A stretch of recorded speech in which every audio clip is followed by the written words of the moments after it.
ይታይና የጠፋው ፍቅሯ አንድ መንደር ውስጥ እንግዲህ አንድ ባለጸጋ ሀብታም ትኖራለች። ያችም ስሟ አሮቴ ትባላለች። ሁለትም ሰራተኞች አሏት። እነዛ ሰራተኞች አንዱ ወንድ ነው ጥበቃ፣ ከዛም ስሙ ታምሩ ይባላል። ሴቷ ደግሞ አትጠገብ ትባላለች። ኋላም እነዛ ሲኖሩ ታምሩ ድንገት ተቤተሰብ ሰው ሞተ ይባልና ይደወልለታል። ከዚያም ታምሩ ወደ ቤተሰብ ይሄዳል።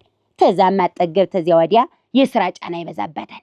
ያንን ስታይ እንግዲህ አሮቴ እንግዲህ አንቺ አጠገብ ስራም በዛብሽ፣ እንግዲህ ሌላ አጋዥ እንግዲህ እንፈልግና ያናስማመው አለች ያለኝ ነበር እሷን ላስመጣት ስራውን በዛብሽ ስትል አሮቴም ትላታለች እትይ እንግዲያስ እንዳሉ ታምሩ ተደ ጀምሮ እንዲው ስራውም ሁሉም ነገር እንዲው አልጨበጠኝ አለ፣ ስራውን በሰራው አላልቅልኝ አለ አይትይ ስትል አጠገብ አለቻት። በይ እንግዲህ ከዚያም ያቺ ሰራተኛም መጣች። ስሟም ይታይሽ ይባላል። እነዛ አጠገብና ይታይሽ በጣም ይዋደዳሉ፣ በጣም ጓደኛም ናቸው። ይታይሽም ድንገታውን በቅርብ የመጣች ሰራተኛ ስትሆን አጠገብ ደግሞ የእድሜዋን ግማሽ አሮቴ ቤት ትኖራለች። ከዚያም ይሻሙሽ የምትባል የአሮቴ ጓደኛ ከሌላ ሀገር አሮቴን ለማየት ትመጣለች። ኋላም ይታይሽ በገባች በሳምንቷ ታምሩም ተልቅሶ ተሄደበት ቤተሰቦቹ ተመልሶ መጣ። ከዚያም አጠገብ ተቀበለችው። ከዚያ አጠገብ ወደ ወሰደችው ዘበኞች የሚያርቡበት ማደሪያ ወሰደችውና ናምሳን ብላ ታምሩና እንዴ ዛሬ ድረስ እንዴ አንተ እንዲያርገ ቅርቅር ስትለኝ ነበር ናምሳን ብላና ስትለው አይ ተዩ ትንሽ ስለደከመኝ እዚህ ትንሽ አረፍ ልበል ተዩ በኋላ እመጣለሁ ሲላት አጠገብም ወደ ናሮቴ ተመልሳ ሄደች። ያቺ ሻሙሽ በእነዛ ባጠገብና በይታይሽ ያየችውን ፍቅር ተገርማ አንቺ አሮቴ እንዲሁ መታደልሽ እነዚህ እንዲሁ ሁለቱ ሲዋደዱ ብላ ትላታለች ሻሙሽ። አሮቴም አይ ሻሙሽ እግዚአብሔር የብቸኝነቴን አይቶ እነዚህን ሰዎች ሰጠኝ፣ ተስፋዬም እኒሁ ናቸው፣ የወደፊት ቤተሰቦቼ ሁሉ ነገር የምላቸው እኒሁ ናቸው ስትል አሮቴም መለሰችላት። ይገርማል ብላ ይሻሙሽም ፈርጠም ብላ እነሱን ማየት ጀመረች። ከዚያም አጠገብና ይታይሽም በሚል በፍቅር እይታ እየተያዩ ቡና እያፈሉ ይጨዋወቱ ነበር። ከዚያም አሮቴ ብድግ ታረግና አንቺ ይሻሙሽ በባለፈ የይረብረብ እኮ የባሏ ወንድም ሞቶ እልቅሶ እኮ አልደረስኩም፣ አንቺም እግር መንገድሽን ትደርሻለሽ ስትል አሮቴ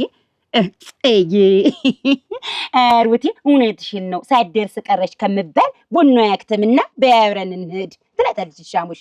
ሁለቶችም በመሄዳቸው ልቅሶ ተስማሙና በሉ አጠገብ እሱም ቡና ተልተሎ በሉት ምንሄድበት ቦታ አለን ስትል አሮቴ ተናገረች።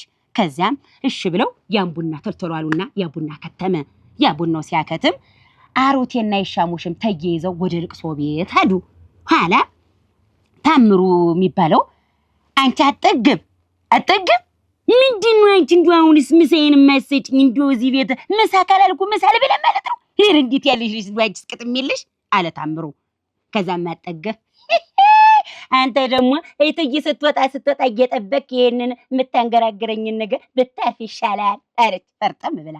ኋላ ይታይ ብዙም አትግባባው አይተውም አታውቅም ነበር። ቁጭ አለች ቡና ከምታፈላበት ወንበር ላይ ቁርጤት ብላ ቁጭ እንዳለች ታምሩ አት እንግዲህ ተሎ ብለሽ ምሳዬን ተሰጭኝ እንደሆነ ስጭኝ፣ አሁን ስጭኝ እኔ እርቦኛል እንምልሽ ሲል ታምሩ ቋጣ ብሎ ተናገረ። እሺ አመጣልሃለሁ ጠብቀኝ ትልና አጠገም ወደ ጓዳ ገባች። ታምሩ ይታይ ወዳለችበት ወንበር ቀና ብሎ ሲያይ መስታየት አለ። ከዚያም መስታየት ጸጉሮቹን ማስተካከል ፊቱን ማየት ጢሙን ማየት ምን ያለው ነው ደሞ ሂስ ሰው ትንሽ አይከብዱ እኔ ቁጭ ብዬ ተላይ ላይ ወጥቶ መስታየት ስትል ይታይ ተገርማ ታለች። ከዛ ቀና ብላ ስታየው ታምሩን ድርጭት ለበሰች፣ ከል ልብሳ ቀረች፣ ከተቀመጠችበት ወንበር መንቀጥቀጥ ጀመረች። ከዚያ እሱም ያን ፊቱን ማየት ሁሉ ነገሩን ማስተካከል በዛ መስታየት ቅጡ ይጠፋው ጀመር ታምሩ። ከዛም ይታይ ልቧ ዱጭ እያለ እየተንቀጠቀጠች እንደምንም በቤቱ ጀርባ ሄዳ ሰውነቷ ይንዘረዘር ጀመር። ከዚያም አጠገበ ቃይ ጠፋትና አቺ ይታይ እርልም ያርግሽ አንቺ እንትኑን የትን ያርግሽው ፈናለውን የትን ያርግሽው ወጡ ማውጫ ስትል ጸጥ አለች። እሬ ክላሽ አሁንም እያ ብላ ወደ ሳሎን መጣች። ከዚያ አንተ ታምሩ ይታይና አይታተ መነት ይታይ እኔ አላየኋትም አይቻትም አላውቅም ተመጣች ጀምሮ እንዴት ያለሽ ናት እያለ እዛ መስተያየት ላይ ይተያይ ጀመረ። አንድ መኖሪያ ቤት እየኖሩ ተያይቶ አያውቅም ይተይና ታምርም እኔ አይቻት አላውቅም እንዴት እንዲያለችም እያለ መስተያየት ማየቱን ቀጠለ። ከዚያም አጠገብ ተነስታ ወደ ጥግ ሄደችና ስታያት ሰውነቷ እየተንቀጠቀጠ ነው፣ እንደ ወባ እየተንዘረዘረ ነው፣ ወባ እንዲያዘው ሰው። አንቺ ምን ሆነሽ ነው እንደዚህ የምትንቀጠቀጪ? ቅጡ የሚጠፋሽ ሰውነትሽ የሚያረግድ ምን ሆነሽ ነው? ምንስ አስደንግጦሽ ነው ስትል አጠገብ መለሰችላት።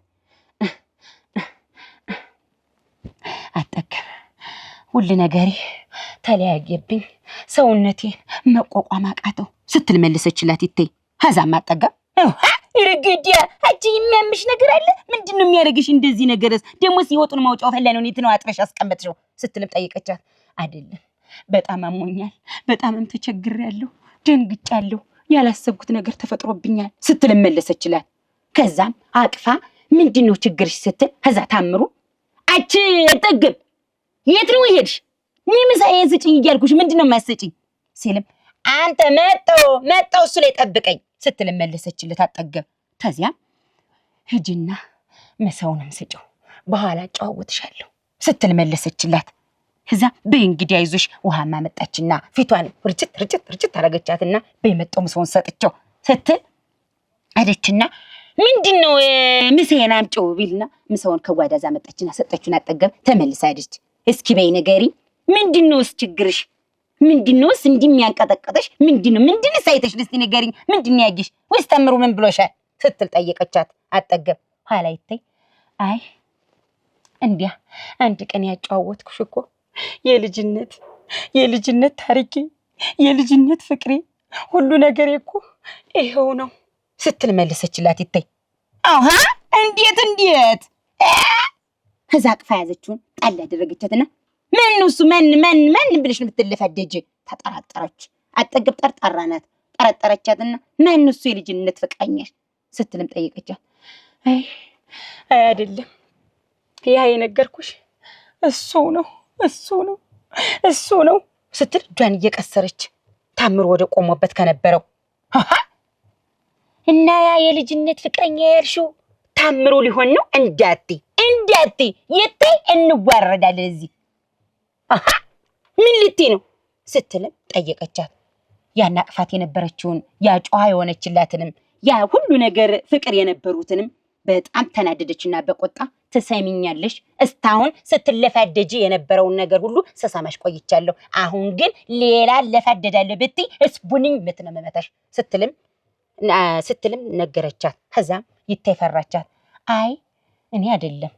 ከዛም ታምሩ ተመልሶ መጣና አንቺ አጠገብ እንዲው ሰው እንዴት ምግብ ሰጡ አይሰጥም እራንጀስ ቀጠም ያለሽ በዋስጪ ብሎ እነሱ ከቆሙበት ሄደና ከዛም ጣል ያደረገቻትና ስትሄድ ከዛ ሰውነቷ እየተንቀጠቀጠ አላስችሎ አለ ታምሩ። እኔ ምኑ እንዲያረግሽ ብሎ አፋፍሶ ብድግ ያረግና እቅፍ አድርጎ ትክ ብሎ ሲያት በጣም ደነገጠ። ልቡ መታ እቅፎ ላይ እንዲያዛት የሱም ሰውነት ይንቀጠቀጥ ጀመረ። ከዚያም አዱኛ በሚል ስም ይጠራታል። አቅፎ እንደያዘ እሷ ከል ለብሳ ታምሩ ብላ ትጠራውና እውነት አንቺ ነሽ? እውነት አንቺ አዱኛ ነሽ?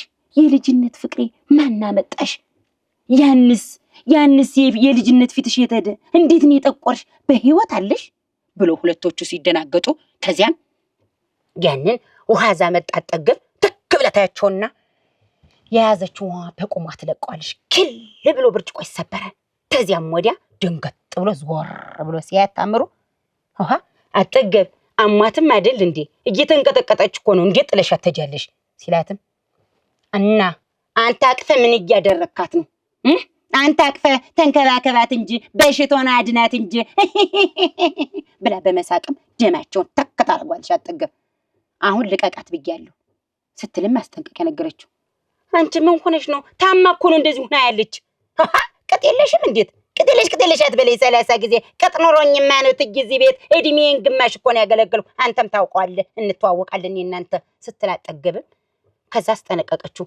ከዛም እሷን በፍርሃት ይተይሽን በፍርሃት ልቧ እየተንቀጠቀጠ ተዋታት መልስላት ተዋት ተናዳ ተበሳጭታ እኮ ነው የሚሆን ስትልም መለሰችለት።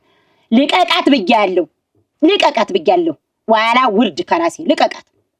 አስቀምጣት እሷ ልጅ አኑራት ብያለሁ እንግዲህ አኑራት እትዬ ሳትመጣ ቤት ምድር ቆና ነው የሚሆን እንጨራረሳለን አሃ አንቺ አጠገብ እኔ እኮ ጸባይሽን አውቀዋለሁ እሬፊ ታማ ውሃውን ምኑን እያልኳት ሰውነቷን እያጥናናዋት ነው ምንድነው አንቺ ቅጥሽን መታጨ ሲል መለሰላት ነግሬያለሁ ብላለህ ነግሬያለሁ ብያለሁ ከዚያም ዞር ትልና የቤቱ መጥረጊያ ውልቅ ውልቅ ታርግና ዱሎ ብቻ ሲቀርዞት መጣልሽ ተዚያም ዞር ብላ ስታይ ሳኖች የተደራረቡ ሳኖች ነበሩ በዚያ ሳን ወርወራ ስትመታ ይተይን እዚህ ላይ ግንባሯ ስትላት ደሟ ተለለለል ብሎ ከዚያም ቤቱ ምድር ቆና ሆነ ምድር ቆና አንቺ ችግርሽ ምንድነው ልጅቱን አስቀመጠና ታምሩ ምንድነው ችግርሽ በቃ ልጅቱ ታማለች ያልኩሽ ታማ አይደለም ተሰማኛለህ ታማ አይደለም የልጅነት ፍቅሬ ገለመኔ እያልሽ እየቀበጣጠረችብኝ እንደሆነ አውቃለሁ እኔ ደግሞ እንደማፈቅርህ እድሜ ልኬን እዚህ ቤት ተቀጥሬ የምኖረው አንተ ስል እንደሆነ ታውቃለህ ብላ ማጠገብ ኮስተር ብላ ነገረችው እና ብትወጂኝ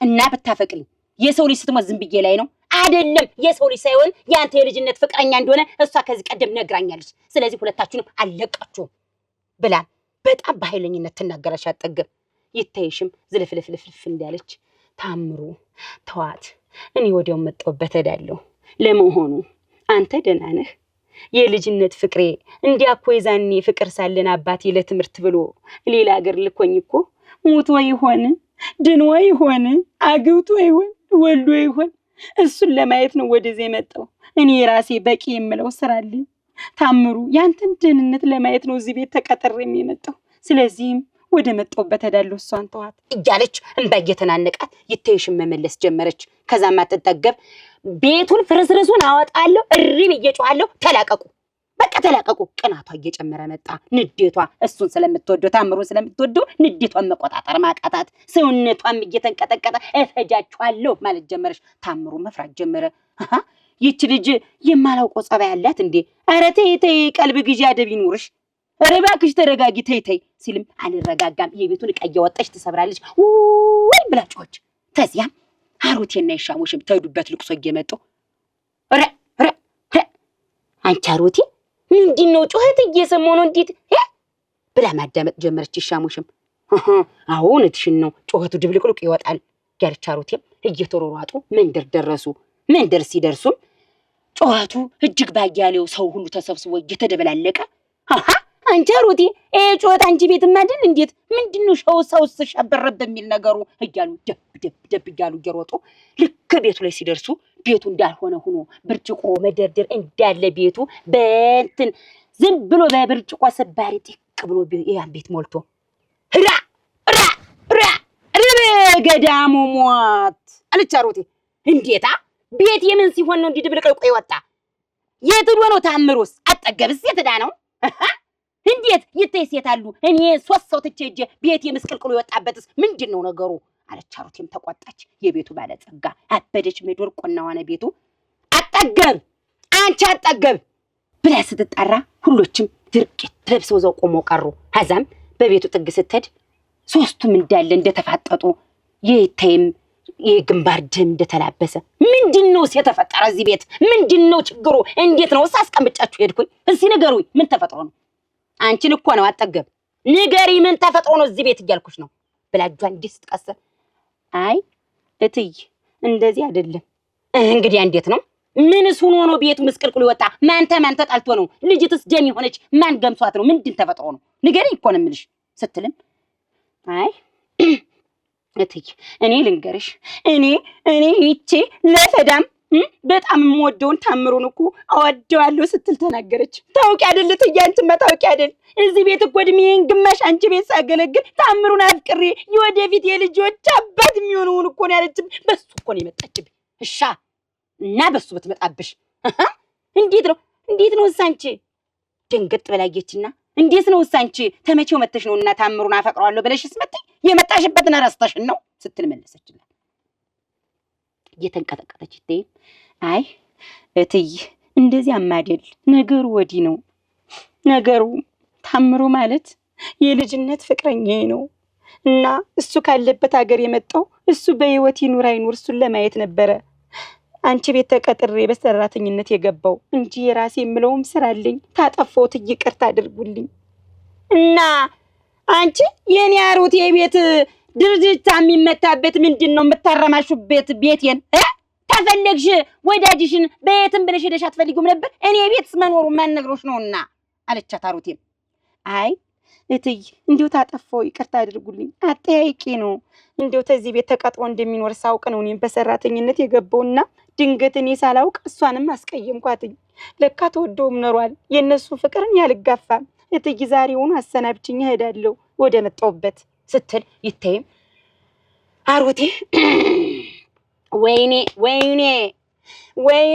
ወይኔ አሩቴ ገዳሙ ተጫወታችሁብኝ እንደ ቤተሰብ ነማያችሁ ቤተሰቦቼ ናችሁ እያልኩኝ ዛሬ የኔ ቤተሰብን ልትፈታትኝ ነው የመጣሽ አለቻት አይ ትይ እንደዚያም አይደል በቃ ይሄ ሁኔታውን ወዳለው ትይ እንዴው ታውን ወዳለው ጨርቄን ስጡኝ በእነሱ ፍቅርም አልገባም ታምሩ እኔ አንተንም የድሮ እንጂ እኔ አሁኑን አላልኩም ብቻ ደህንነትን ስትል እሺ ታምሩስ አንተስ እንዴት ነበር እኔ ቤት አገባብህ እያንዳንዳችሁም አላችሁ እኔ ቤት የምትጋቡበት ጉዳይ አላችሁ መቀለጃችሁ ነኝ እንዴት ብላ ስትል አሩቴ አይ እትይ እንደዚህ አይደለም የኔና የተ የሚያወሷ እንዳለችው ነው ድሮንም እንተዋወቅና ድንገት ነው ዛሬ እንድትመጣች አንድ ቤት ውስጥ እየኖር ፊቷን እንደዋይቹ አላውቅም ነበርና የተረሰውን ጉዳይ አንስታ አጠገም ተናዳ በእንትን ወርውራ እዚህ መታቻትና ቤቱን ስለረበሽ ንትይ እንደው ይቅርታ ያድርጉልን የምሷም እንዳለችው እንደው ተዛሬ ጀምሮ እንደው በህር ነው የሚሻለኝ እንዴት ተደሰኩራለህ እንዴት አንተና ምን እኮ ነው እዚህ ቤት ያለው ብዙ ነገር እንትጨመድ እንዴት ነው አንተ እሷ ስለደች ሄዳለሁ ምት እንዴት ያለ እንትን ብላችሁብኛል እቤቴ ላይ እንዴት በጣም አበደች አሩቴ በጣም አበደች ከዚያም ይሻሙሽ ለማረጋጋት ሞከረች ባሉበት ጥገደችና አሩቴዋ እንዲሁ ተሰስበ ያምሻል ራስሽንም ያምብሻል እንግዲህ ይሄው ነው የልጆች ወጉ ነው ታቸው ይዋደዱ ለማሰሳቅ ሞከረች የማታውቂው ነገር አለሽ እኔ ቅድምም እንዳልኩሽ በእነዚህ ልጆች ስንት ተስፋ ጥየባቸው ነበር እውነትም እንደ ቤተሰብም አይቻቸው ነበር ስትል አሩቴ እና ናቸው እኮ ናቸው እኮ አሁንም እኔም አለሽ ሰማሊ ሁሉም እኮ አለ ይሁን እንግዲህ ልጅነት ነውና ተዋደዱ ተገማመሱ ይሁን ስትል የሚሻሙሽ ለማረጋጋት እሺ እና ይታይ ምንድነው መጨረሻሽ ያው ትይ እንዳሉኝ እኔ ልሰናበት ያሰናብቱኝ በቃ እኔ መሄድ ነው የምፈልግ እንግዲህ አጠገብም ይቅርታ አድርግልኝ ስትል እና መሄድ ነው የምትፈልጊው አው ሄዳለሁ ከዛም ታምሩና ይተይም ለመሄድ ተስማሙ አጠገብ ግን ጨነቃት ምን ታምሩ የልጅነት ፍቅሯ ነውና የዚህችኝቱ የምትወደውና ብዙ ነገር አስለምዷት ነው ተቤቱ ሲወጣ እትይ አለች እሷ እትይ ደሞ አንቺ መንኳንኩ ነው የምትይ አይ እኔም እንደው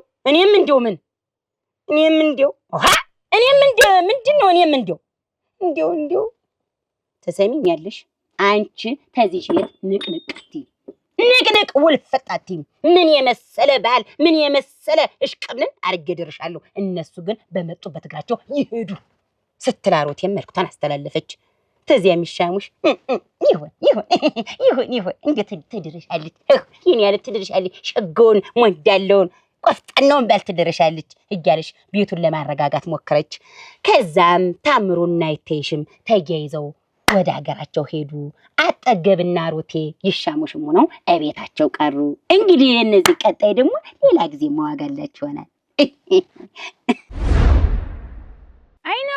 አይኑሮ መቼም የኑሮን ነገር ሁላችሁም ታውቁታላችሁ ያሁን ጊዜ ኑሮ ከመወደዱ የተነሳ ጣራ ቀዶ ሰማይ ደርሷል በቀደም አንድ ትብቃ የምትባል ጓደኛዬ ቤተሰቦቿ ለጥሪ ሌላ ቦታ ሄደው ከቤቷ ሽሮ ሳይጠፋ እኔ ጋር ደውላ ሄሎ ታሪክ መቼም እናንተ ቤት ስጋ አይጠፋም በጣም አምሮኝ ነው ባልጫው ደረቅ ያለ በቀዩ ረጠብ አርገሽ ስሪልኝ እየመጣሁ ነው አራ እንደዚህ ስትለኝ ስልኩን ሳልዘጋው በወጉ አውርታም ሳትጨርስ ተክ ብየሳኩና ጆሮ ላይ ስልኳን ዘጋውባት እራ የለመደሽ ጦጣ ሁልጊዜ ሽምጠጣ አለ ሞኝ ነገር ናት ልበል ይመስለኛል የሷ ስም ራሱ ትብቃ የተባለው እናትና አባቷ የኑሮ ውድነት ሲገባቸው ልጅ ላለመውለድ ባሽሙር ማውጣታቸው ነው ይመስለኛል እኔ እኮ የገረመኝ እኛ ቤት ስጋ ተገዝቶ እኛ ቤት ስጋ ገዝቶ እንዳስቀመጠ ሰው ቀጥተኛ ትእዛዝ ማዘዟ። ሆሆ በዚህ ሰዓት እንኳን ስጋ ጎመን መወደዱ አልገባትም። እርግጥ ነው ከዚህ በፊት አመት ባል በመጣ ቁጥር አባቴ በ200 ብር ቅርጫ ስጋ ከትሪው ተትረፍርፎ እያንጠባጠበው ወደ ቤት ሲገባ የጎረቤት ድመቶች ሻሙ የሚጫወቱ ይመስሉ ነበር። ዛሬ ግን የ5000 ብር ስጋ እንደምች መድኃኒት ከመዳፉ ላይ አድርጎ ወደ ቤት ሲገባ ድመቶች መጮኻቸውን ትተው ያሽሟጥጣሉ። ብቻ ተመስገን ነው። ጊዜን ጊዜ ሲሽረው ዘመንን ዘመን ሲተካው ቀሪ ትርፉ ትዝታ ብቻ ነው። ይልቁንስ ህይወትን በትናንትና የትዝታ መረቅ እያጣጣሙ የነገን ጮማ በተስፋ እየቆረጡ የዛሬዋን ሽሮ ፍትፍት ተመስገን እያሉ መብላት እንጂ ዛሬን እየረገሙ ትናንትን ቢያወድሱት ምን ሊረባ። እርግጥ ነው ዛሬ ኑሮ አጭር ብርድ ልብስ ሆኗል። እግርን ሲያለብሱ ጭንቅላት ባዶ፣ ጭንቅላትን ሲያለብሱ እግር ባዶ፣ ሁለቱንም ለማልበስ ሲወጠር መሃሉ ተቀዶ ሆድ ባዶ ይቀራል። ይብላይ ብዙ ቤተሰብ ላላቸው እኛስ 8 ብቻ ነን። 2 እህቶቼ አግብተው ወጣዋል እንጂ 10 ነበርን። እኔ ግን ትዳርን በጣም ነው የምፈራው። በዚህ የኑሮ ውድነት መሃል ትዳር ሆሆ ገና ሳስበው እንደ እርጥብ ቆዳ ይከብደኛል። አንዲት ታናሽ እህቴ ካገባች 5 ዓመት ሞላት። ያኔ ልጅ እያለን አባቴ በ150 ብር ሙክት እያረደ ሲያበላን በ100 ብር ኩንታል ጤፍ እየሸመተ እናቴ አሞና አድላ ጋግራ ስታበላን ከግንባራችን የሚወርደው ወዝ በአይናችን እየገባ ያቃጥለን ነበር። ዛሬ ግን የዱቄት ዕቃ መስለናል። በተለይ ታናሽ እህቴ ያልኳችሁ ድሮ አብዬ እርጥብ ስጋ በልተን ስናበቃ የሚያደርገውን ቋንጣ መስላለች። የምትወልዳቸው ልጆች ስምንም ስታወጣ ስምን መልአክ ያወጣዋል በሚል ተስፋ አለኸኝ፣ እንደግ፣ ተስፋነሽ፣ ሽብሬ፣ ወርቄ እያለች ታወጣላቸዋለች። በተለይ ሽብሬን በጠራቻት ቁጥር ስሟ ብር በቦርሳዋ ያስቀምጥ ይመስል ቦርሳዋን ትዳብሳለች። የወርቄ ነገርም አተውት። ብቻ የኑሮ ውድነት ስንቱን ያሳየናል። አንዲት ታላቅ እህቴ ደግሞ ካገባች 7 ዓመት አስቆጥራለች። የሚገርመውና ትዳር እንድፈራ ያደረገችኝ ይች ናት። 7 ዓመት ሙሉ አግብታ እየኖረች አንድ ልጅ ብቻ ነው ያለቻት። ይህም ሆኖ ራሷን መሸላቅታት ሽሮ፣ በርበሬ፣ የጤፍ ዱቄት፣ ሌላም ነገር ከእናታችን ጓዳ እየመጣች ትወስዳለች። ይሄም ደግሞ አልበቃት ብሎ አቺ ታሪክ በመጣሽ ቁጥርኛ ቤት አቺ ታሪክ ምነ ቆመሽ ባትቀሪ፣ ምነ ባታሰድቢ፣ ምነ ብታገቢ ትላለች። ደግሞ አግብቶ ወግ እንዳየሰው ረ ስታገባ የለበሰቻት ቀሚስ እንኳን አፍ አውጥታ ጣይኝ አውልቂኝ እስክትላት ድረስ ሙጥኝ ብላባታለች። ታዲያ ይሄን እያየው ትዳር ሆሆ ኧረ ምን በወጣኝ። እውነት ለመናገር የኑሮ ውድነትን ሊያስረሳኝ የሚችል ባለ ሀብት ስላጣሁ ነው እንጂ ብዙ ወንዶች ለትዳር ጠይቀውኛል። እኔ ግን ያሰብኩትን አላገኘሁም። የእኔ ቋሚና የማይቀየር አስተሳሰብ አግብቼ ራሴን መቻል፣ ቤተሰቦቼን መቀየር፣ ለልጆቼ ጥሪት ማኖር ብቻ እንደዚህ አይነት ነገር ብዙ ሀሳቦች አሉኝ። ወግን ወግ ያነሰዋል፣ ጨዋታን ጨዋታ ያነሰዋልና አንድ ያልነገርኳችሁን ነገር ልንገራችሁ። አግብቼ ፈትቻለሁ። አትገረሙ? ልጁ ዘገየ ይባላል። የልጅነት ፍቅረኛዬ ነው። 6 ዓመት በፍቅር ቆይተናል። በትዳር ደግሞ 1 ዓመት። መጀመሪያ ፍቅረኛ እያለን የዘገየ ውበት፣ ቁመና፣ ጸባይ፣ ሁሉ ነገሩ ይማርካል። የጠይም ለግላጋ ረጅም ሸበላ ነው። አለባበሱ ደግሞ ሌላ ነው። ጸባይስ ብትሉ ብቻ ቃል የለኝም። 6 ዓመት ሙሉ በፍቅር ስንቆይ አንድም ቀን ተጣልተን አናውቅም። ለሱ ልብስ ከገዛ ለእኔም ይገዛልኛል። በቃ ምንም ሲገዛ እኔም አብሬ ይገዛልኛል። የሚያሳዝነው ከተጋባን በኋላ ጸባዩ፣ መልኩ፣ ቁመናው ሁሉም ነገር ተበለሻሽ። ለካ የኑሮ ውድነት ናላውን አዙሮት ነው። ከዛ እኔም ሚስቱ ሲገባኝ ሁሉንም ነገር ትቼው ወጣሁና ከቤተሰቦቼ ጋር መኖር ጀመርኩ። ይሄው ከዛሬ ነገ የተሻለ ሀብት ያለው ይመጣል ብዬ በተስፋ እየጠበቅኩ 30 ዓመት ሞላኝ። ቤተሰቦቼ እንዳገባ ፈልገው ቢጨቀጭቁኝም እኔ ግን የሐሳቤን አላገኘሁም። ይሄው ዛሬ ከቤተሰቦቼ ጋር ቁጭ ብዬ መልኬንና ወዜን ይዤ ቁጭ ብያለሁ። የታመቀው ፍቅር ከልጅነቴ እስካሁን ድረስ አብሮኝ ያደገው መኳንንት ጋር እንደ ጓደኛ ወይም እንደ ጎረቤት ልጅ ሳይሆን ሁሉም ሰው እንደ እህትና እንደ ወንድም ነው የሚያየኝ። እኛ ቤት ውስጥ ወንድ ልጅ ስለሌለ እኔ የቤት ውስጥ ስራ ሳይሆን የዕለት ከዕለት ስራዬ ከብት መጠበቅ ነው። በዚህም መሃል ነው ከመኳንንቴ ጋር የበለጠ የተቀራረብን። ከብቶችን በምንጠብቅበት ሰዓትም የሚገርመው ከሌላ ጉብሎች ጋር መቀላቀል አንፈልግም ነበረ። ይልቁንስ ብቻችንን ሆነን መጫወትን እንመርጣለን። ከብቶችንም ስናለቃቅማቸው ቆየንና ውሃ ጠጥተናቸው ከዛፉ ስር አስተኛናቸው። ኩበት ለመልቀምም ቅንባይን በጀርባዬ ቅርቅብ አድርጌ ተሸከምኩና ከጓደኞቼ ጋር ሲሄድ ራሱ አይለየኝም። ይልቁንስ ከፊቴ እየቀደመ ይሄ ታምር ነው፣ አንድ ሰው ቢነካው ቀንድቤ ነው የምጥልሽ እያለ እነሱ ግማሽ ቀንባ ሳይለቅሙ እኔ ቀንባዬን አግርቼ እመለሳለሁ። በዚህም ሰዓት ጓደኞቼ እንዲህ ይላሉ፣ ይሄ አሽቃባጭ ምን ያለው አበቅናጭ ነው እያሉ ማክተምተማቸው የተለመደ ሆኗል። እኔና መኩም ቀንባዬን ስንሞላ ወደ ከብቶቻችን ተመልሰን ያሉበት ቦታ ስንደርስ ቀንባዬን አወረደኝና ቁጭ አልን። ከዛም ታምር አለኝ መኩ። አቤት አልኩትና ከብቶችን ይዘን ወደኛው ማዶ ወስደን እናብላቸው እንዲጠግቡልን አለኝ። እሺ ብዬ ከብቶችን ማስለይን ይዘናቸው ስንጓዝ ጉብሎች ተሰብስበው ባልና ሚስቶይ ውይ ውይ ውይ ውይ ባልና ሚስቶች እያሉ ይጮሁ ነበረ።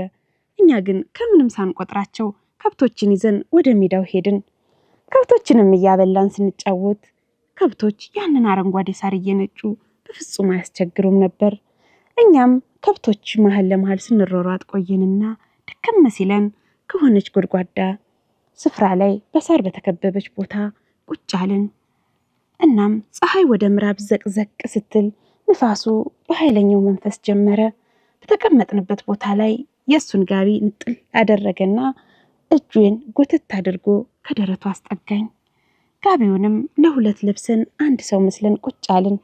ከዛም የመኩ የልብ ምት እንደ ከበሮ ሲነባ ይሰማኛል።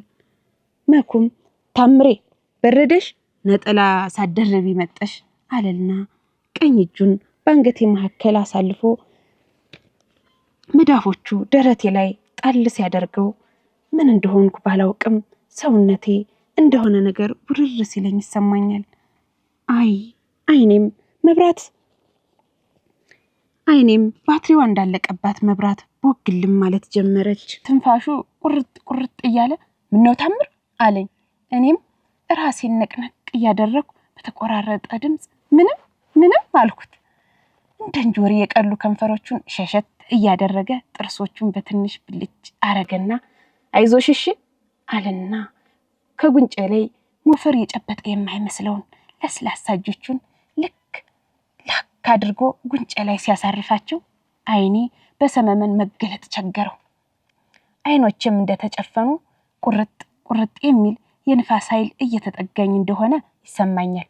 ከዛም በሆነ ፈጣን ኃይል እንደርጉ የሚያበርድ ልስላሴው ዳርቻ የሌለው የመኩ ከንፈሮች ጉንጬ ላይ ማህተም አሳረፉ። አይኔ ክብሪት እንደተለኮሰበት ኩራዝ ቦጋለ። ከዛም አይነ ላይ ስንተያይ ቆየንና ከእንቅልፉ እንደነቃ ሁሉ መኩ መሸ እንሂድ አለኝ። እሺ አልኩትና ከተቀመጥንበት ልብሳችንን እያራገፍን ወደ ከብቶቻችን ቀረብ ብለን ወደ ቤታችን መጓዝ ጀመርን። በመሃል ዞር ብዬ የምትጠልቀዋን ፀሐይ ስመለከታት ግማሿን ደብቃ ግማሿን ደም በመሰለ ሽፋን ተሸፍና ሜዳውን በናፍቆት የምትሰናበት ትመስላለች። ከዛም የቆየንበትን ዓለም እያሰብኩ በምትጠልቀው ፀሐይ ተናድጄ በልቤ እርግማኔን ጀመርኩ። አንቺ ጀንበር ክፉ አይመልስሽ፣ እንደሁ ጨለማ እንደሆንሽ ቅሪ እያልኩ ምርር ብዬ ያችን የተቀመጥንባትን ቦታ ዞር ብዬ ሳያት ያን ቦታ ዳግመኛ ለማየት ፀሐይ ዳግመኛ መውጣት እንዳለባት ሳስብ መለስ አልኩና ጀንበር እናቴ ትሙት አውቄ ነው ነገ ተሎ ነይ አደራሽ በዛው እንዳትቀሪ እያለሁ በኔ ቃላቶች የምትቀር መስል በልቤ መማጸኔን ጀመርኩ። ከመኩ ጋርም እንደ ሁል ጊዜያችን መሮሯጥ፣ መጫወት፣ መሳቁ ሁሉ ነገር ቀረና ዝምታ ተውጠን ኩበቴን ካስቀምጥኩበት ቦታ ደረስን።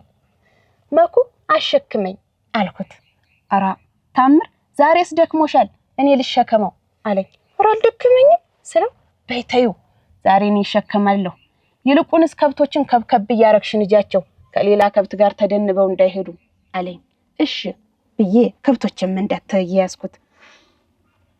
እንዲሁ እያልን ወደ ሰፈራችን ደረስን። ወደ ሰፈራችን ስንደርስም የተሸከመውን ቅንባ ወረድና ከጀርባዬ ላይ አድርጎልኝ በቤታችን ሹልክተዋ ወደምትወስደው መንገድ አመራው። ዝም ብዬ ስሄድም ታምር ደናደር አልባልም አለኝ። ፈገግ ብዬ ደህና ደር ስለው ደህና ደሪ ምጣድሽ ተሰብሮ ጦምሽን ደሪ አለኝ። እንደ በረዶ ነጭ የሆነውን ጥርሱ ብልጭ እያረገ ቀና ብዬ በስርቆት ሳየው አይኑን ባቀሮ ነበረ። ይህን ያህል ፍቅር ይህን ያህል መውደድ እስከዛሬ ያልታወቀ። በዚህም መሃል እሺ አልኩትና ደሞ አለኝ መለስ አርጎ ነገ በማለዳ መጥቼ ስጠራሽ ላሚት አልታለበችም እንዳትኝ ሲለኝ እሺ አልኩት አሁንም መለስ አርጌ። ከዛም በኋላ እሺ አልኩትና የተሳሙት ጉንጮቼን ደሰስ ያደረኩ ወደ ቤት ያቀናው። ከቤቴ ስደርስም እናቴ እሰይ የኔ ከተፎ ልጅ እንደው አንቺ በተወለድሽበት መንታ በሆነ ኖሮ እያለች ምርቃቷን ታዘንበው ጀመር። በዚህ ሰዓትም አሜን እንዬ አሜን እያልኩኝ ቀን ሙሉ ያልተገናኙት እላምና ጥጃ እያገናኘው ቅርጤን ይዤ ማለቤን ተያያዝኩት። ከላሚት ስርም ቁጥጥ ብዬ ወተቴን ሙጭቅ እያደረኩ የማስበው ጉንጭ ላይ ያረፉትን የመኩን ከናፈሮች ነበረ። እንዲህም እያልኩኝ ከብቶቼን ከበረት አስገባሁና ወደ ቤት ገባሁ።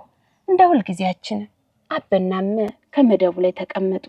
እኛም ከወለሉ መሃል ያለችዋን ምድጃ ክብ ሰርተን ጠላችንን በዋንጫ ችርክክ አድርገን ቆሏችንን ከሰፌዱ ላይ ችርፍስ አርገን እየቃምን ጨዋታችንን ተያያዝ ነው። ሁል ጊዜም በዚህ ማታ ላይ ጨዋታችን ዘፈን ነበር።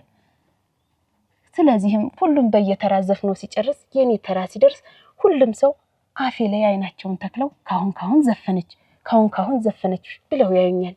እኔ ግን እጄ እያጨበጨበ አይኔና ከናፈሬ መኩ ከፊት ለፊት የተቀመጡ ይመስል መሽኩርመማቸው የተለመደ ሆነ። ከዛ በኋላም አባቴ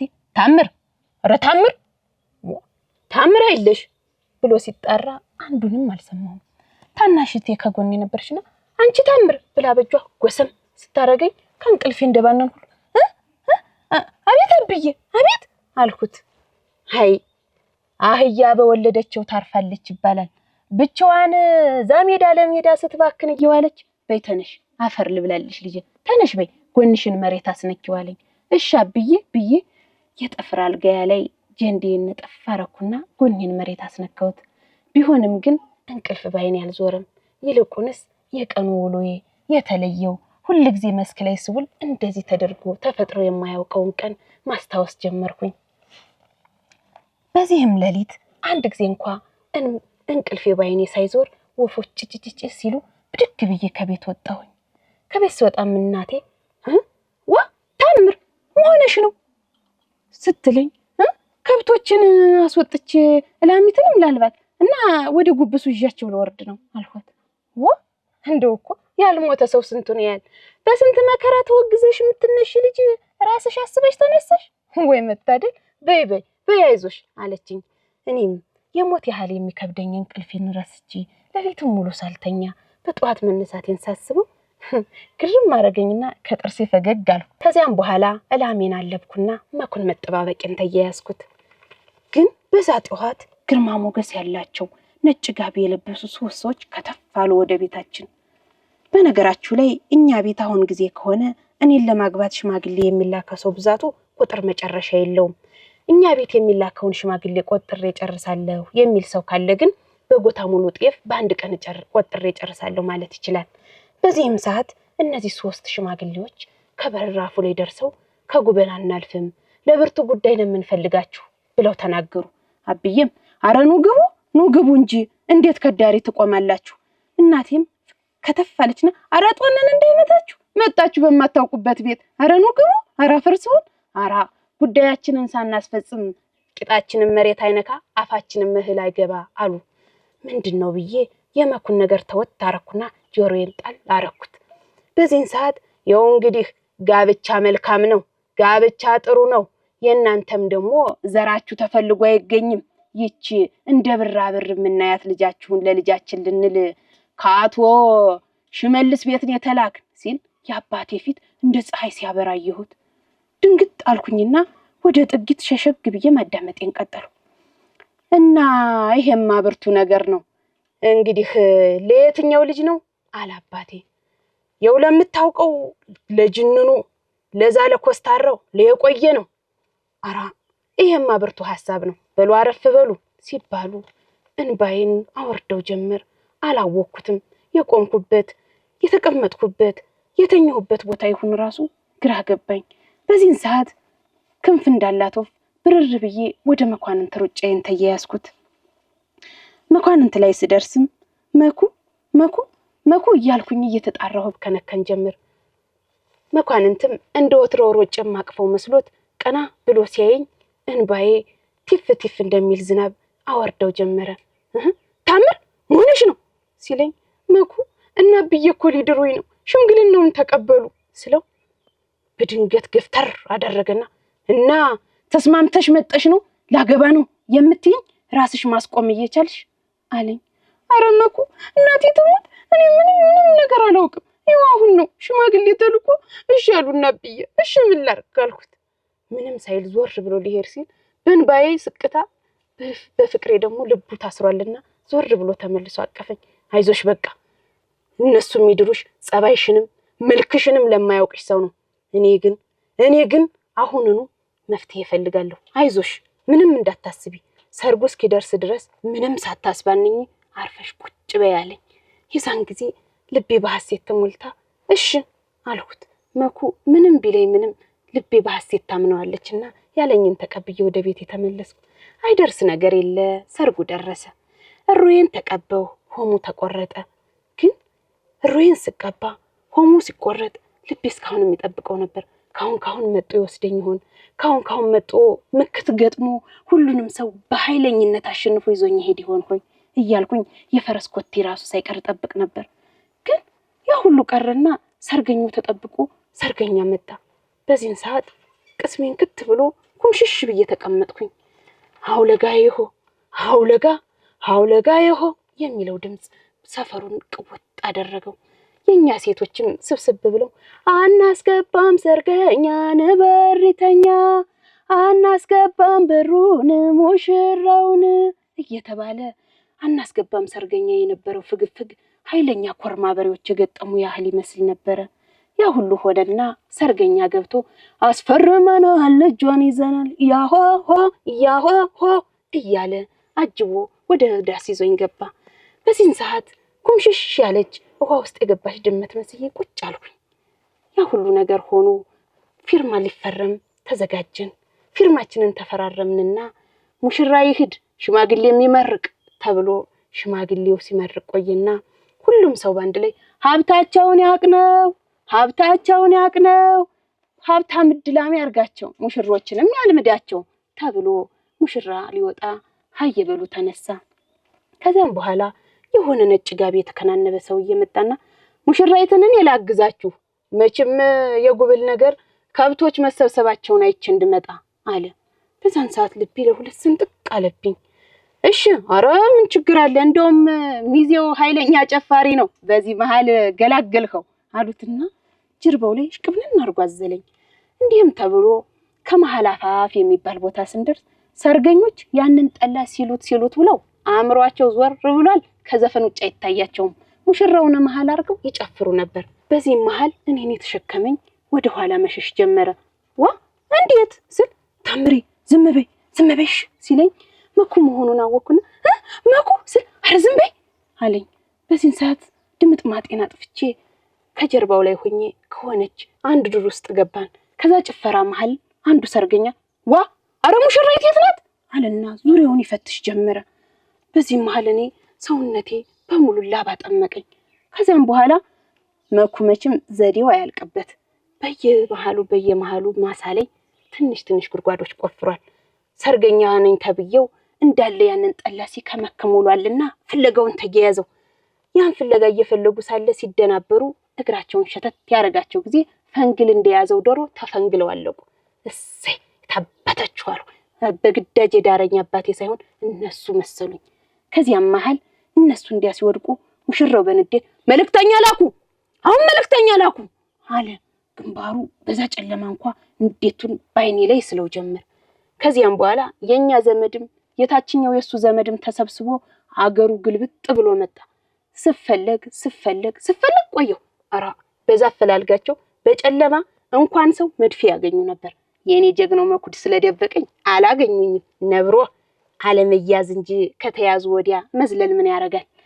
ከዚያም በኋላ እንዳያገኙን ስለፈራ እየተሽሎከሎክን በዛ ዱር ለዱር ሁልጊዜ ከምንዋኝበት ወራጅ ውሃ ላይ ደረስን። አይ ምን ላድርግ ታምር አለና ግራ ቀኙን ስናይ አረ ወደ ታች ይዋቸው የሚል ድምጽ ስንሰማ ተንደርድረን ዘለን ገባንበት። በዛ ወንዝ እየዋኘን ተከትለነው ወረድን።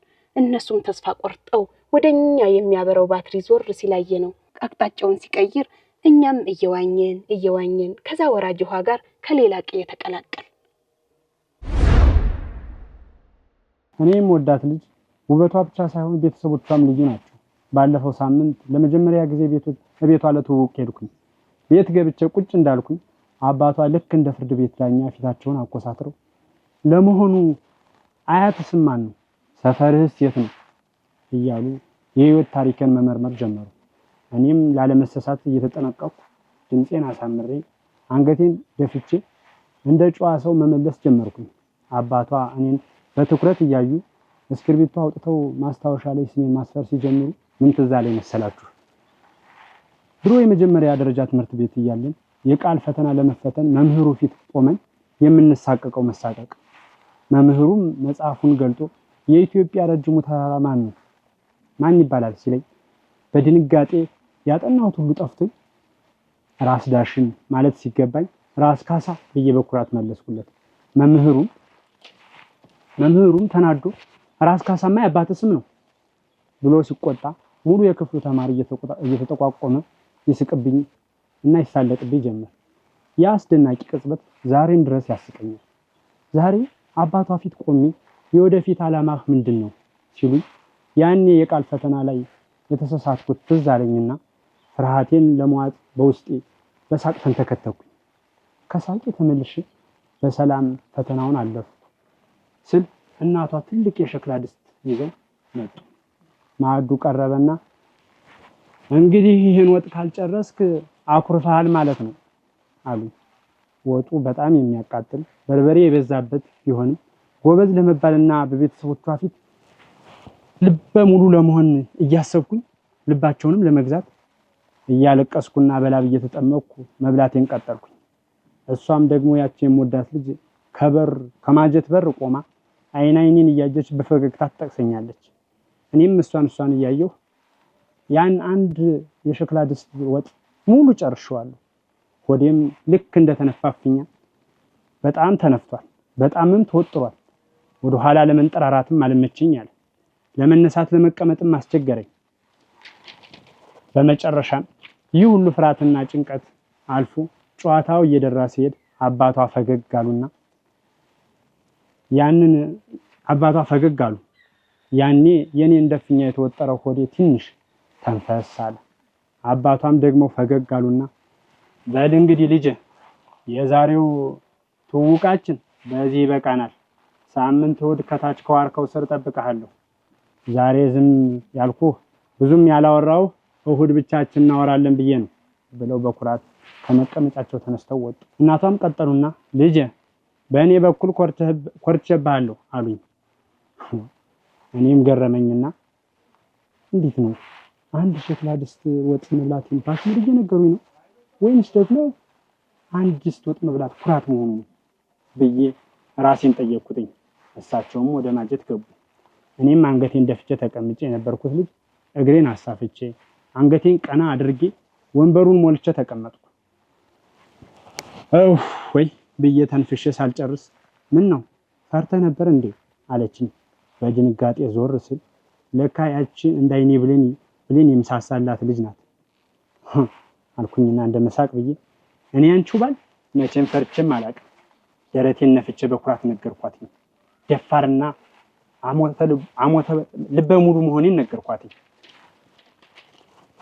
ከዛም ፈገግ አልኩኝና ከመቀመጫ የተነስቼ ግንባሯን ግራና ቀኝ ያየሁኝና ግንባሯን ሳምኳትና በይ እንግዲህ ደህና ዋይ ብያት ሆዴን ትንሽ ነፋ አድርጎኝ ስለነበረ ቢያንስ ከቤት ስወጣ በተነፍስ ብዬ እየሮጥኩኝ ወጣሁ። እየሮጥኩኝ እንደወጣሁም ትንሽ እንደተጓዝኩኝ ስልኬ ኪልኪልኪልኪል የሚል ድምፅ አሰማችኝ። እኔም ማን ይሆን ደግሞ በዚህ ጭንቅ ሰዓት የደወለልኝ ብዬ ከጊዜ ላጥ አድርጌ አውጥቼ አሎ ስል ያቺ ውዷ ሚስቴ ለወደፊት የትዳር አጋሬ ያልኳት ሃሎ አለችኝ። አቤት ምን ነው አልኳት። የረሳሁት ቃል ብዬ ተደናግጬ ባለሁበት ደርቄ ቀረሁኝ። አይ አልረሳህም፣ ግን ምን ነው ግንባሬን ብቻ ስመኸኝ ሄድክ? በገንዘብ ትከፍልበት ይመስል ግራና ቀኝ ብስመኝስ ምን አለበት ብላ ያንን የተጨነቁትን ሁሉ አስረሳችኝና እኔም እየሳኩኝ በይደናው አይውዷ ሚስቴ ቀጣይ እስክንገናኝ ድረስ መልካም ሳምንት፣ መቼም ከሳምንት ወዲህ አንገናኝም፣ አባትሽ ያሉኝን ሰምተሻልና አልኳትኝና መንገዴን ቀጠልኩ። እኔ ከተወለድኩ እስከ ዛሬ በህይወት የተደሰትኩባቸው 2 ቀኖች አሉ። እነሱም አንደኛ ለመጀመሪያ ጊዜ አባቴ የሚዳሰስ ስልክ የገዛልኝ ጊዜ፣ እሱም ታች ስክሪን የምንለው። ሁለተኛው ደግሞ በቴሌግራም ይስማውን ያወቅኩበት ያች ቀን። እኔና ይስማው የተዋወቅን እሁድ ቀን ከምሽቱ 2 ሰዓት ላይ ነው። በቴሌግራም ተዋወቅን። ከዛም መደዋወል ጀመርን። ፎቶ ታላላክን። እሱም ወደደኝ፣ እኔም ወደድኩት። በሰፊው አወራን። ስለምኖርበት አካባቢ፣ ስለ ስራዬ እንዲሁም ስለ ቤተሰቦቼ ጠየቀኝ። እኔም እንደዛው ስለሚሰራው ስራ፣ ስለሚኖርበት አካባቢ አወራን። እሱም እስከዛሬ ካወራን ይህን ያክል በስልክ ከተዋወቅን በቂ ነው፣ ወደ ኢትዮጵያ መጥቼ እንጋባለን አለኝ። በጣም ደስ አለኝ። ማውራት ከጀመር 3 ዓመት ሆኖናል። እሱም ወዲያው ትኬቱን ቆርጦ ከአውሮፓ ወደ ኢትዮጵያ መጣ። እኔም በደስታ ልቀበለው ሲሄድ አጋጣሚ ጓደኛዬን አገኘኋትና ወዴት ልትሄጂ ነው ብላ ጠየቀችኝ። እኔም መቼም ጓደኛ ያወጣልኝም ብዬ ከተማ አክስቴ ጋር አልኳት። ሄድኩኝ። የተቀጣጠርንበት ቦታ ደረስኩ። ገና ከርቀት እንዳየኝ እናት አይደለችም እያለ ተጠራጠረ። እኔ ጋር ደረሰ። ስሙን ጠራሁት። መጥቶ ተጠመጠመብኝ። ይስማውም ደንግጦ ተዝለፍልፎ ወደቀ። ለ3 ቀን ያክል አይሰማም። እኔም ግራ ገባኝ፣ ተጨነኩኝ። ወደ ሕክምና ወሰድኩት። በ3ኛውም ቀን ነቃ፣ ተሻለው። እኔም ደስ አለኝ። ከዚያም ምን ሆነ ነው ብዬ ጠየቅኩት። እሱም ምክንያቱን ነገረኝ። ለካስ በውበቴ ተደሞ ኖሯል። የቆንጅናዬ ነገር መግለጽ አይቻልም። የቆንጆች ቆንጆ ነኝ። ይህንንም አገር መስክሮልኛል። ከዚያም በኋላ ሽምግልና የሚላክበት ቀን ደርሶ ለቤተሰቦቼ ተነገራቸው። አባቴም በጣም ደስ አለው፣ ተዘጋጀ። እነሱም 60 ማርችዲስ፣ 53 ኮረላ፣ 36 ቪትስ፣ 2 ኤፌሳር፣ 1 አይሱዚ መኪናቸውን ይዘው መጡ። በነገራችሁ ላይ በውበቴ ከመደመሙ የተነሳ ከሀገራችን ታዋቂ ከሚባሉ ሰዎች ውስጥ ሽምግልናው ላይ ተካተዋል። መኪናውም እየመጣ ሳለ በድንገት ጓደኛዬ ከቤቷ ወጣ ስትል መኪናው ተደርድሮ አየችው። ይህ ምንድነው ብላ ጠየቀች። ይህማ የንጹህ ሽምግልና ስትባል መንቀር እያለች ወደ ቤቷ ስትገባ ያልታወቀ ነገር አዙሮ ጣላት፣ ማለትም ደፋት። እነሱም እኛ ቤት ለሽምግልና ይዘውት ከመጡት ለኔ የሚሆን ስጦታ ውስጥ 57 ኪሎ ግራም ወርቅ፣ 76 ጥበብ ከነነጠላው፣ 84 የተለያዩ ከለር ያላቸው ጫማዎችን ለአባቴ ፊት ለፊት አቀረቡ። ኤፌሳሩ ለካ ልብሴን የያዘ፣ አይሱዙ ደግሞ አበባውን ይዟል። በቀላሉ እንደው በእኔ ግምት እንኳን 1,600,000 ያወጣል። ያ አበባውን ነው ያልኳችሁ። መቼም ሌላውን ጥሎሽ ብትሰሙ እንደ ጓደኛዬ ይርገዱ አዙሮ ይጥላችኋል። አበባው በጣም ትልቅ ከመሆኑ የተነሳ በክሬን ወደ ቤት ገባ። አባቴም ጀነን ኮራ ብሎ ለልጄ ይሄ ያንስባታል አለ። ደንገጥ ብለውን እርስ በርሳቸው ተያዩና አይን ላይን አወሩ። ከመካከላቸውም ታዋቂ ሰዎች ካልኳቸው አንዱ ከመቀመጫው ብድግ ብሎ ጉልበቱ እየተብረከረከ ችግር የለውም አባ፣ ከኔ አንዱን ሆቴል እሰጣታለሁ፣ መርጣቱ ሰደ ወደደችውን አለ። ከዛም ሆቴሉ ይሁን ሲባል አባቴም ቀበል አደረገና ባይሆን አሁን ይሻላል አለ። አባቴም እንደሚመጡ ስለሚያውቅ ከማንም አላንስም ብሎ 71 በሬ አርዶ ያዘጋጀውን ቁርጥ ማቅረብ ጀመረ። እኔም ስርቅ እያደረኩ ማየቴን አልተውኩም። ሁሉን ነገር ማዳመጥ ሆነ ስራዬ ከጉጉቴ የተነሳ። ከዛም በደስታ እየፈነጠስኩ ነው። ጓደኞችም አይዞሽ ንጹህዬ፣ ደግሞ የዛሬው ቀን በሰላም አልፎ ለሰርግሽ አድርሰን እያሉ ያሞጋግሱኛል። አንዴ እኔ ጋር አንዴ ደግሞ ሽማግሌዎች ጋር ለማስተናገድ ይመላለሳሉ። እናቴም ጓደኞቼ የሚነግሯትን እየሰማች ተመስገን ተመስገን፣ እንዲሁ የልጄን አዱኛ አሳምርልኝ፣ እኔም እንደነብናልፍ የልጅ ልጅህን አይቼ ትላለች። ጓደኞችም አይዞሽ ንጹህዬ፣ ደግሞ የዛሬው ቀን በሰላም አልፎ ለሰርግሽ አድርሰን እያሉ አንዴ እኔ ጋር አንዴ ደግሞ ሽማግሌዎች ጋር ለማስተናገድ ይመላለሳሉ።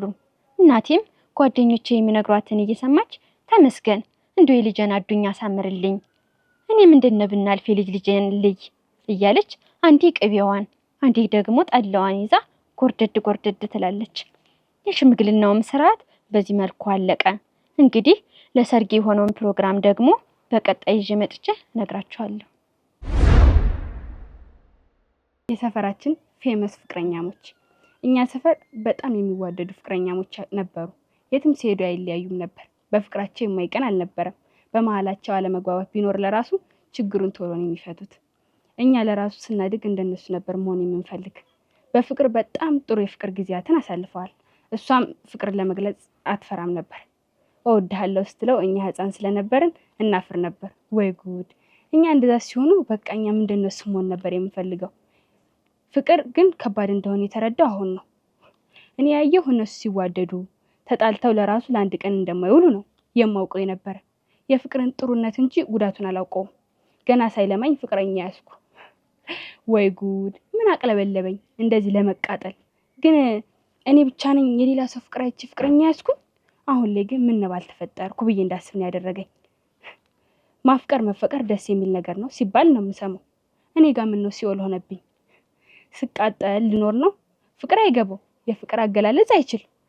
አረ ተቃጠልኩ። ሰው እንዴት ከሌላ ሰው አይማርም? እኔ እፍረቴን ትቼ በጣም ነው የምወድህ ስለው እሺ ነበር የሚለኝ። ወይ ጉድ! እወድሃለሁ ስለው እወድሻለሁ ቢለኝ ምን አለበት? እንዳልተው አፈቅረዋለሁ። ፍቅር እንዲገባው ብዬ ሙዚቃ ጋበዝኩት። እንደዛም ሆኖ ግን አልገባውም ነበር። ከሙዚቃው ፊልም ይሻላል ብዬ ፊልም ጋበዝኩት። አረ ግራን የገባኝ ምን ላርገው? የወደፊት ህይወቴ ለራሱ እያሳሰበኝ ነው። ስለ ወደፊት የሚያስብ አይመስለኝም። ሁሉም ሰው ደስ የሚል ጥሩ ጸባይ ያለው ፍቅረኛ ነው ያለሽ ይለኛል። ጉዴን የማውቅ እኔ ፍቅር የማይገባው መሆኑን ማን ያውቃል? ብቻ ጽናቱን ይስጠኝ። ያለ እድሜ እንዳፈቀርኩ ሳስበው ቢቀርብኝስ? ምን አቅለበለበኝ? ገና ነኝ እላለሁ። አሁን እኔ ስለ ስራ ስለ ቤተሰብ ማሰብ እያለብኝ አሁን በዚህ ሰዓት ፍቅር የሚል ምንኝ ነው ብዬ እላለሁ። ግን ደግሞ በዚህ እድሜ ነው ማፍቀር ያለብኝ አይባል። ይህንን ሰው አልፈልግም፣ ይህንን ሰው ነው ማፍቀር የምፈልግ አይባል። የኔ ጥፋት አይደል፣ ለኔ የተባለ እሱ ይሆናል ብዬ ማሰብ ስጀምር መጨነቄን እረሳዋለሁ። ዛሬ ደግሞ ለመገናኘት ቀጠሮ አለን። እኔ ዛሬ የቀጠርኩት ከተገናኘን አመታችን ስለሆነ እንድናከብረው ፈልጌ ነበር፣ ግን የረሳውን የሚመስለኝ። የምር ግን ከረሳው በጣም ነው የምናደድ። ሴት ልጅ እንደመሆኔ የእሱን መውደድ ደጋግሞ እንዲነግረኝ እፈልጋለሁ። መናገር ቢያቅተው የፍቅር አገላለጽ ባይችል ቀኑን ቢያንስ ባይረሳው ደውሎ ዛሬ ከተዋወቅን አመታችን ሆኗል ብቻ ብሎ ቢነግረኝስ? ሰው እንዴት የዚህን ያህል ይረሳል? የሰው ሁሉ ፍቅረኛ ጠዋት ደውሎ ተነሳሽ ወይ የኔ ወድ ይላል። ምሳ ሰዓት ሲደርስ ደግሞ ምሳ በላሽ እናቴ ይላል። እራት ሰዓት ሲደርስ ደግሞ ውሎ ጥሩ ነው የኔ እናት በላሽ ወይስ ገና ነሽ ይላል። አረ ምኑ ጋር ይጣለኝ? እማ ፍቅር ማለት ቢያቅተው ስሜን እንኳን አቆላምጦ ቢጠራ ምን አለበት? አንድ ቀን አቆላምጦ እንደሚጠራኝ ተስፋ አደርጋለሁ። እሱ ግን የኔ ማር የኔ ውድ እስከሚለኝ እኔ ተስፋ ቆርጬ እንዳልተወው እፈራለሁ። የመጀመሪያዬን የመጨረሻ ቢያደርግልኝ ብዬ ነው የማስበው። ግን ጸባዩን ለማስተካከል ምን ማድረግ እንዳለብኝ ግራ እየገባኝ አመት ሆነን። በአንድ አመት ውስጥ እንዴት ሰው ፍቅሩን መግለጽ አይችልም? ፍቅር አለመግለጽ ማለት በጣም ነው የሚያናደው። ፍቅሩን እንዲገልጽልኝ ምን ላድርግ ብዬ ጓደኛዬን አማከርኳት። ሳማክራት ለትንሽ ጊዜ ራቂው ብላ ነገረችኝ። ለምን ብዬ ስጠይቃት አንድ ሰው ጥቅምና ጉዳቱ የሚታወቀው ካጠገቡ ሲርቅ ነው አለችኝ። እኔም የሚስተካከል ከሆነ ለመራቅ ወስኜ ስልክ መደወል፣ መልእክት መጻፍ አቆምኩ። ለሳምንት ያህል ተደዋውለን አናውቅም። እኔም አይወደኝም ብዬ ተስፋ ቆረጥኩ። ተስፋ በቆረጥኩበት ወቅት ጓደኛውን ላከው። እሱም መናገር ስላቃተው ጓደኛውን ልኮ ለምን ዝም እንዳልኩት ጠየቀኝ። እኔም አንድ ባንድ የተፈጠረውን አስረዳሁት። በጣም ገረመው። እውነትሽ ነው ብሎ ደንግጦ ደጋግሞ ጠየቀኝ። እኔም የኔ ግን የሚያወራኝ አንቺን እንደሚወድሽ ስለ ወደፊት ህይወቱ ሲያስብ አንቺ ሀሳብ ውስጥ እንዳለሽ ነው አለኝ። የወደፊት ሚስቱ እንደሆንሽ ነው የሚነግረኝ ሲለኝ ደስ አለኝ። መውደዱን እንዲነግረኝ እፈልጋለሁ አልኩት። እንዲያስተካክል እነግረዋለሁ አለኝና እሺ ብዬው ተለያየን። ደወለልኝና ተገናኘን። ሁሉን ነገር አስረዳሁት፣ ተስማማን። ከዚያ ቀን ጀምሮ ፍቅሩን ይገልጽልኝ ጀመር። ግን የዛኔ ፍቅርን ለመግለጽ ለምን አልፈለግክም አልኩት። አለመፈለግ አይደለም ፍርሃት ነው አለኝ። ፍቅሬን ሳልገልጽልሽ ስለቀረው ደግሞ ይከፋሻል ብዬ አላሰብኩም አለኝ። ደግሞ ከነገረኝ ደስ ያለኝ ነገር ቢኖር የዓመታችን እንደሆነ አልረሳሁትም ነበር አለኝ። አንቺ የዛን ቀን ተናደሽ ስለነበረ ለመናገር አልቻልኩም ነበር አለኝ። እኔም የተናደድኩት የረሳው ስለመሰለኝ ነው አልኩት። ባለመነጋገራችን ምክንያት የተፈጠረውን ችግር ስናወራ የሁለታችንም ጥፋት እንደሆነ ተረዳን። እኔም ችግሩን በግልጽ መናገር እንዳለብኝ ገባኝ። እሱም ደግሞ ትኩረት ሊሰጠኝ እንደሚገባ ተረዳ። አሁን ላይ በመነጋገራችን ምክንያት ጥሩ ህይወት እየኖርን ነው።